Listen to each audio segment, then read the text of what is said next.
नमस्कार दोस्तों, मैं रवि कुमार शर्मा आपका स्वागत करता हूं हमारे YouTube चैनल एग्जाम आर पार में। स्टार्ट करेंगे अपना टॉपिक। आज हम डिस्कस करने वाले हैं पावर फैक्टर के बारे में। तो बहुत ही महत्वपूर्ण वीडियो है दोस्तों, बहुत ही ध्यान से देखिएगा। पावर फैक्टर जो है हमारा बहुत ही महत्वपूर्ण टॉपिक है। तो स्टार्ट करते हैं मेरे टॉपिक को। तो पावर फैक्टर से पहले थोड़ा सा डिस्कस कर लेते हैं पावर के बारे में दोस्तों। जैसे कि हमने अपने AC सर्किट में पढ़ा था, AC थ्योरी में पढ़ा था कि प्योर रेजिस्टिव सर्किट और प्योर इंडक्टिव सर्किट और pure capacitive circuit, pure resistive, inductive और कैपेसिटिव सर्किट के बारे में डिस्कस किया था। तो हमने देखा था दोस्तों कि प्योर रेजिस्टिव सर्किट में क्या होता है, हमारा जो रेजिस्टिव वोल्टेज और करंट होती है दोनों इन फेज रहती हैं। इसी प्रकार से प्योर इंडक्टिव सर्किट में वोल्टेज लीड कर जाती है और करंट क्या करती है, लैग कर जाती है 90 डिग्री। इसी प्रकार से कैपेसिटिव सर्किट में, प्योर कैपेसिटिव सर्किट में क्या होता है हमारा भाई कि जो धारा होती है वोल्टेज से, यानी करंट वोल्टेज से 90 डिग्री लीड कर जाती है और वोल्टेज 90 डिग्री लैग कर जाती है, 5 डिग्री लैग कर जाती है। तो परंतु बात करते हैं व्यावहारिक रूप में, प्रैक्टिकल रूप में क्या होता है दोस्तों, हमारा रेजिस्टेंस भी होगा सर्किट में और इंडक्टेंस और कैपेसिटिव रिएक्टेंस का गुण विद्यमान होगा। ठीक है ना। यानी प्रैक्टिकली सर्किट की बात करते हैं तो दोनों ही गुण विद्यमान होते हैं। एक एग्जांपल ले लेते हैं। चलिए, एक इंडक्टर ले लिया हमने। ये क्या होगा दोस्तों, को कॉयल होगी हमारी, किसी आयरन के पीस पे या लोहे कोर पे क्या कर दिया, टर्न्स मार दिए हमने। कॉपर या एल्यूमिनियम कुछ भी हो सकता है। ठीक है ना।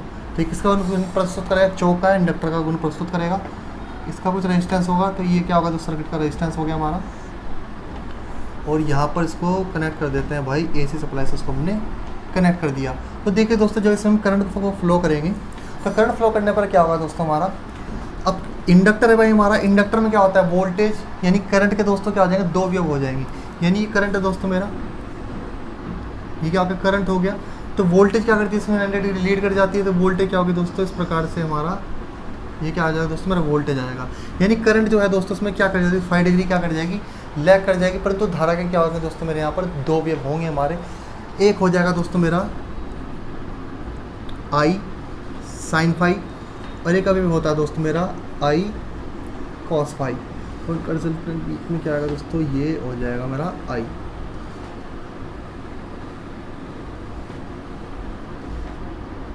तो देखिए, यानी धारा क्या कर जाती है दोस्तों, वोल्टेज से क्या कर जाती है दोस्तों, 5 डिग्री क्या कर जाती है भाई आपका, लैग कर जाती है। तो इस प्रकार से दोस्तों हमारा क्या होंगे आपके, ठीक है ना। ये जो आपकी कुंडली दर्शाई गई एल्यूमिनियम की हो सकती है या आपकी कॉपर की भी हो सकती है दोस्तों। तो इसके कारण क्या होगा, कुंडली का जो इंडक्टेंस गुण विकसित हो जाएगा। नहीं, कुंडली के कारण क्या हो जाएगा, इंडक्टेंस गुण सर्किट में विकसित हो जाता है। परंतु अधिक टर्न के कारण क्या होगा दोस्तों, आपका चालक की लंबाई बढ़ानी पड़ेगी। अब चालक की लंबाई बढ़ाएंगे दोस्तों आपका, तो रेजिस्टेंस क्या हो जाएगा, ऑटोमेटिकली बढ़ जाएगा। क्योंकि R प्रोपोर्शनल क्या होता है, L होता है। अगर आपको किसी कुंडली में ज़्यादा टर्न्स मारने हैं तो आपको एरिया भी ज़्यादा, यानी आपको लंबाई उसकी ज़्यादा होनी चाहिए, तभी आप क्या मार पाएंगे उसको, ज़्यादा टर्न्स इस प्रकार से उसमें मार पाएंगे।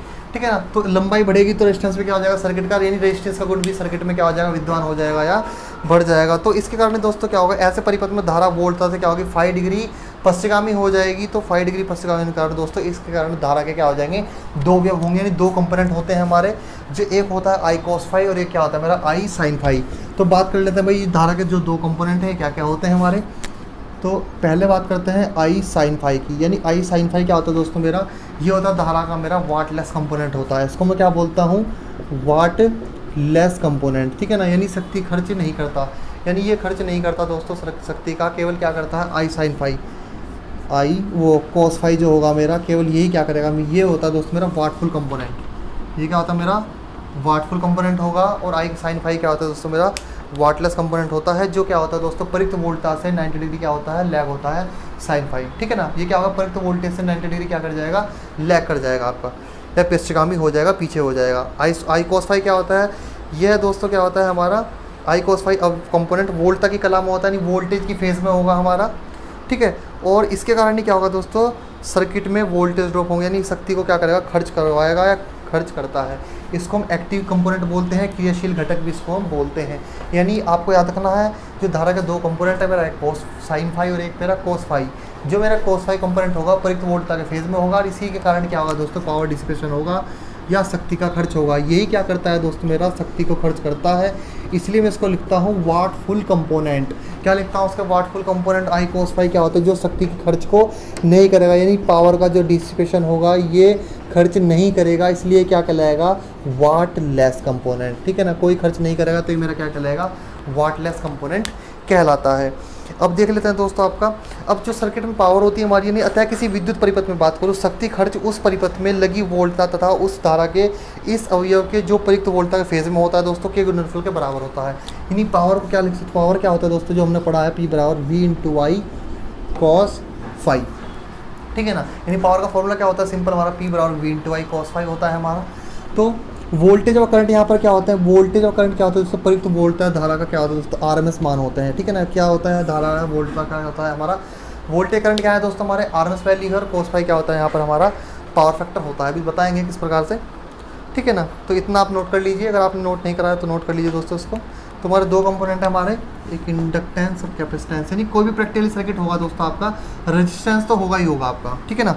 रेजिस्टेंस तो आपका होगा ही होगा सर्किट में, उसमें फिर डिपेंड करेगा आपका इंडक्टेंस भी है और आपका कैपेसिटेंस भी है।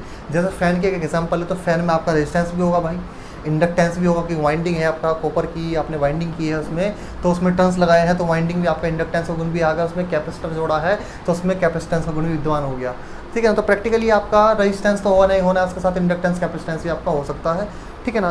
तो रेजिस्टेंस भी होगा और आपका रिएक्टेंस भी होगा, तो दोनों आपको याद रखना है। अब देखिए, अब आपको पता है हमारा, मैंने आपको शुरू में बताया था कि जो पावर लॉस जो होता है भाई हमारा, पावर व्यय की बात करें, वो केवल किस में होता है, प्योर रेजिस्टिव सर्किट के केस में। यानी रेजिस्टिव सर्किट में जो होगा वो हमारा केस में हमारा पावर लॉस होगा। प्योर इंडक्टिव और प्योर कैपेसिटिव सर्किट में कोई धारा का लॉस या कोई पावर का लॉस हमारा जनरली नहीं होता है। तो इसमें पावर को देखिए, थोड़ा सा लिख लेते हैं इसमें। ये पावर है हमारा I Z into I into cos phi equal to क्या होता है भाई हमारा आर अपॉन जेड होता है। कोस फाई इक्वल टू क्या होता है मेरा आर अपॉन जेड होता है। तो मेरा क्या हो जाएगा, जेड से जेड कैंसिल हो जाएगा, तो पावर लॉस क्या हो जाएगा दोस्तों मेरा पी बराबर आई स्क्वायर इंटू आर हो जाएगा। ये क्या होता है दोस्तों मेरा पावर लॉस होता है। तो अब बात करते हैं दोस्तों आपका पावर फैक्टर की, यानी जो इसमें अब इसमें यही से आपका पावर फैक्टर निकल गया। देख लेते हैं थोड़ा सा कि शक्ति गुणक के व्यंजक पी बराबर V into I cos phi में कोस फाई क्या कहलाता है दोस्तों, मेरा पावर फैक्टर कहलाता है। यानी जो मेरा कोस फाई है दोस्तों मेरा, यही क्या कहलाता है, मेरा पावर फैक्टर कहलाता है, ठीक है ना। आपको ये भी याद रखना है कि जो कोस फाई होता है मेरा पावर फैक्टर कहलाता है। अब पावर फैक्टर को और अच्छे से समझते हैं। ये तो मैंने अगर बात रही पावर की, कि पावर के दो भी मैंने बताया आपको, कोस फाई और एक है साइन फाई। ये मैंने आपको रिएक्टिव और एक्टिव पावर में बताया था। अगर आप लोगों ने वो वीडियो नहीं देखी है तो उसका मैं लिंक डिस्क्रिप्शन में दे दूँगा, आप वहाँ से देख सकते हैं। और अगर अभी भी आप लोगों ने चैनल को सब्सक्राइब नहीं किया तो चैनल को सब्सक्राइब कर दीजिए, बेल आइकन को ऑन कर दीजिए, ताकि आने वाले नोटिफिकेशन का आपको पता चल सके। तो भाई देखिए पावर फैक्टर को किस प्रकार से समझ सकते हैं, ठीक है ना। अब पावर फैक्टर क्या होता है दोस्तों, हमारा पावर फैक्टर होता है हमारा real power upon apparent power का रेशियो, पावर फैक्टर कहलाता है। यानी लिख देता हूँ मैं इसको कि real power upon apparent power का रेशियो, ठीक है ना। Real power upon apparent power का जो रेशियो होगा दोस्तों मेरा क्या कहलाता है, पावर फैक्टर कहलाता है। यानी वास्तविक शक्ति अपॉन आभासी शक्ति का अनुपात क्या कहलाता है, पावर फैक्टर मेरा कहलाता है। एक ट्रायंगल बनाया था हमने दोस्तों, आपका एक ट्रायंगल बना लेते हैं आपका इस प्रकार से। देखिए इसके साथ समझते हैं, ये हमारी होती है दोस्तों इसके बना चलिए, ये होगी हमारी रियल पावर। रियल पावर को शो करते हैं दोस्तों आपका हम पी से। यूनिट क्या होती है, वाट होती है। ये क्या होती है दोस्तों हमारी, यानी ये कंपोनेंट जो अगर इस कंपोनेंट की मैं बात करूँ तो ये जो मेरा कंपोनेंट रहेगा भाई, ये मेरा कंपोनेंट रहेगा कोस फाई वाला। इसको क्या लिखता हूँ मैं, और क्या लिखता हूँ आई कोस फाई। अलग अलग डायग्राम बना सकते हैं, एक साथ भी समझ सकते हैं जिस प्रकार से आपको सहूलियत रहे। इधर वाला जो कंपोनेंट है मेरा, ये क्या रहेगा दोस्तों मेरा आई साई फाई, और ये मेरा क्या रहता है अपरेंट पावर रहता है, टेन रहता है हमारा, ठीक है। तो देख लेते हैं थोड़ा सा इसको। ये क्या हो गया मेरा, इसको लिख सकता हूँ मैं रिएक्टिव पावर। क्या लिखता हूँ उसको मैं, रिएक्टिव पावर। इसको क्या लिखते हैं दोस्तों आपका अपरेंट पावर। ये क्या होती है भाई मेरा, अपरेंट पावर होती है। तो उसको केवी ट्रायंगल से आप याद रख सकते हैं, ठीक है ना। ये हमारा होता है भाई अपरेंट पावर होती है, इसको शो करता हूँ मैं ऐसे शो करते हैं, और यूनिट क्या होती है KVA, kilovolt ampere. Reactive power को शो करते हैं किससे, क्यू से शो करते हैं, और यूनिट क्या होगी इसकी kVAR। रियल पावर को हम पी से शो करते हैं, एक्टिव पावर बोल सकते हैं, रियल पावर बोल सकते हैं, ट्रू पावर बोल सकते हैं, कई नाम से जानी जाती है। वास्तविक शक्ति बोल सकते हैं, शो करते हैं पी से। यूनिट क्या होती है भाई इसकी, वाट होती है। वाट यानी किलोवाट, तो यहाँ पर किलोवाट भी ले सकते हैं। अगर हमने सबको केवीए के साथ लिया है तो उसको क्या ले सकता हूँ मैं, किलोवाट। यानी ये किस में होगी दोस्तों आपकी किलोवाट में होगी। तो पावर फैक्टर क्या बताया मैंने आपको भी कि real power upon apparent power का रेशो क्या होगा, पावर फैक्टर कहलाएगा। इन real power upon apparent power का रेशो, तो power factor cos phi equal to real power upon apparent power. तो चलिए अभी इसको पावर फैक्टर लिख देते हैं आप कहें। चलिए ये क्या होता है भाई, हमारा पावर फैक्टर क्या होता है, हमारा real power upon apparent power का रेशियो क्या कहलाता है, पावर फैक्टर कहलाता है। जैसे ही प्रीवियस वीडियो में बताया था मैंने आपको कि अपरेंट पावर जो होती है भाई उसको हम क्या, वो होती है हमारी टोटल पावर होती है, वो क्या होती है हमारा टोटल पावर होती है। Real power plus reactive power मिलकर क्या बनती है, अपरेंट मिलती है। तो देखिए एक एग्जांपल समझते हैं इसको।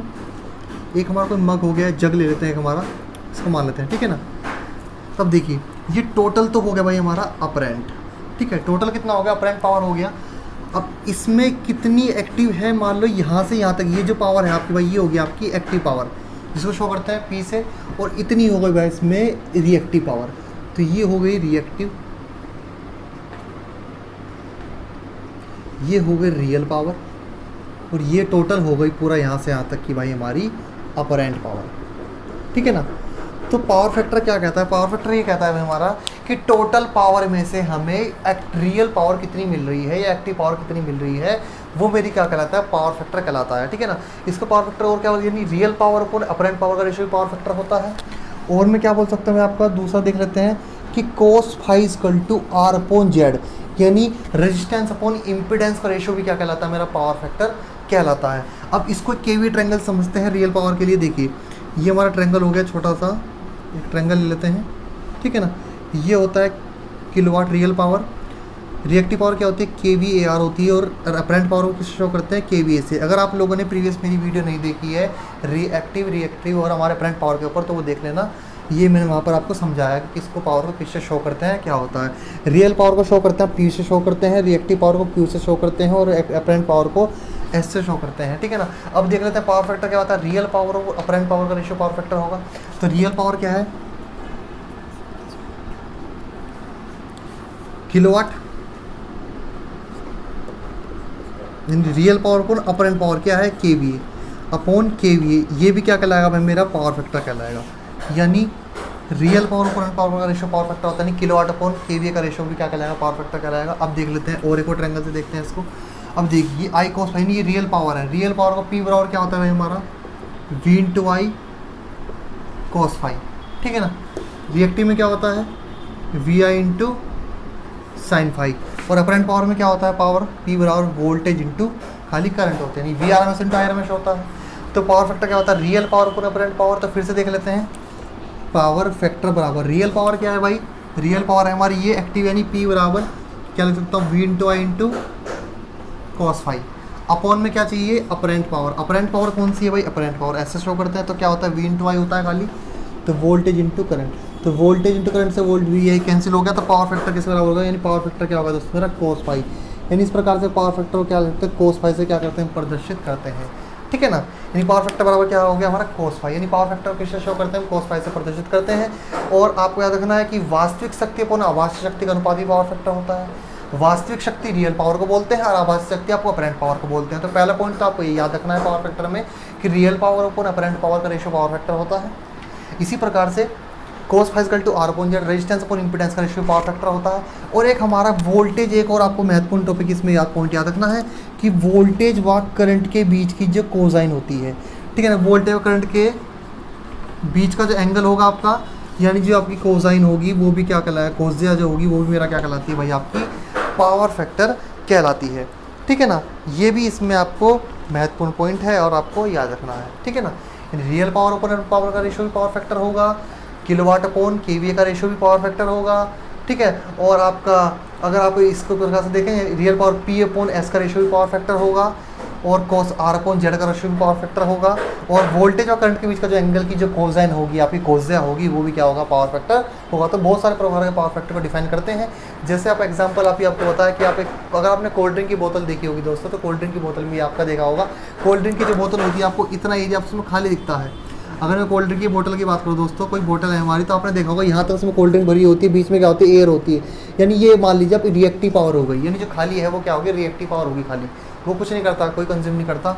वाटलेस कंपोनेंट होता है वो क्या होगा, रिएक्टिव, जितना भरा है वो टोटल होगी आपकी रियल, और टोटल जो बोतल है आपकी वो होगी मेरी अपरेंट। ठीक है, तो ये आपको इसमें याद रखना है। चलिए आगे देखते हैं और पावर फैक्टर किस प्रकार से डिफाइन करेंगे हम थोड़ा सा। अब जो पावर फैक्टर होगा भाई हमारा वो 3 प्रकार का होता है। ठीक है, पावर फैक्टर कितने प्रकार का होगा भाई हमारा, 3 प्रकार का होता है। पहले की बात करता हूँ यूनिटी। यूनिटी का मतलब 1। एक पावर फैक्टर होता है हमारा लीडिंग, और एक पावर फैक्टर होता है भाई हमारा लैगिंग। तो देख लेते हैं लैगिंग कब होगा, लीडिंग कब होगा, और आपका यूनिटी कब होगा। ये आपको महत्वपूर्ण पॉइंट है, याद रखना। यूनिटी पावर फैक्टर कब होगा, जब आपका इंडक्टिव रिएक्टेंस बराबर हो जाएगा किसके, कैपेसिटिव रिएक्टेंस, यानी रेजोनेंस की कंडीशन आ जाएगी, तो पावर फैक्टर क्या हो जाएगा मेरा, यूनिटी हो जाएगा। बात करते हैं लीडिंग की, जब आपका कैपेसिटिव रिएक्टेंस बड़ा होगा किससे, आपके इंडक्टिव रिएक्टेंस से, तो पावर फैक्टर आपका क्या हो जाएगा, लीडिंग पावर फैक्टर हो जाएगा।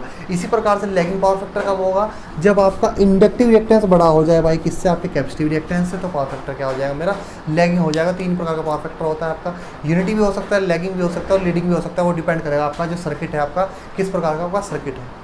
ठीक है ना, किस प्रकार का आपका सर्किट है भाई, वो डिपेंड करेगा आपके सर्किट पे, इंडक्टेंस है, रेजिस्टेंस है या कैपेसिटेंस है, तो उसके अकॉर्डिंग आपका पावर फैक्टर क्या हो जाएगा हमारा।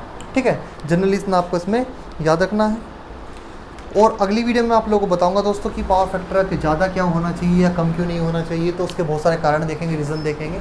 ठीक है, तो आज की वीडियो में इतना ही कहना चाहूँगा। अगर अभी भी आप लोगों ने चैनल को सब्सक्राइब नहीं किया तो चैनल को सब्सक्राइब कर दीजिए, वीडियो पसंद आए तो लाइक कर दीजिए, और ज़्यादा से ज़्यादा वीडियो को शेयर कर दीजिए। और आज की वीडियो में इतना कहना चाहूँगा, धन्यवाद।